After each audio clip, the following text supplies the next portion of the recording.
I frequently get asked, what's your way to respond to injustice and oppression? And I want to answer that question now. Well, anger is one way to respond. Some people believe strongly that the anger that naturally boils up in us when we confront injustice can be positive. They believe anger fuels action that brings about positive change. I don't say that their way is wrong, especially if it doesn't just shift injustice from one side to another. It's their way. My way is different. My way is drawn from the example of luminaries whose works for peace inspired the world and led so many out of oppression and into a new life. One of them, Nelson Mandela, the great South African leader, described leaving prison after 27 years of confinement. He said, "As I walked out the door toward the gate that would lead to my freedom, I knew if I didn't leave my bitterness and hatred behind, I'd still be in prison." For far too many people around the world, injustice and oppression aren't just abstract concepts. They're part of daily life.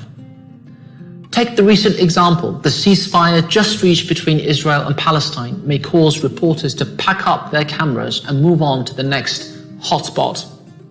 But that doesn't mean the very real problem of what to do with the anguish people feel over what just happened goes with them. Whether it's happening to us directly or it's happening to others whose stories touch us deeply, our reaction to injustice can be a wound in itself.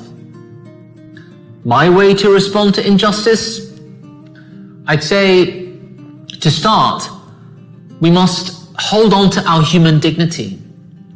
Resentment and bitterness are poisons that affect us first. We mustn't lose ourselves in the darkness of negativity around us.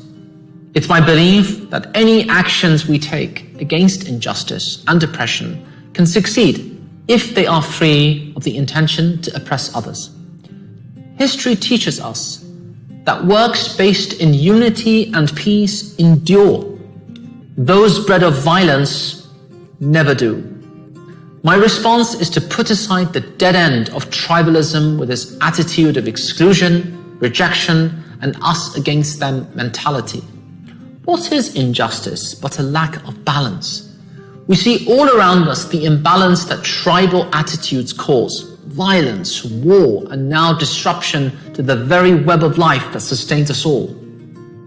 Our faiths and traditions teach us that by cultivating love, not nurturing violence and hatred that poisons us as well as others, but by finding wisdom, tolerance, and purity of soul within ourselves, we'll start to find that balance, that justice that we're all seeking. And so for myself, I continue to have hope in the face of injustice. That's because I absolutely believe what Nelson Mandela expressed so clearly. No one is born hating another person because of the color of his skin, or his background, or his religion. They must learn to hate.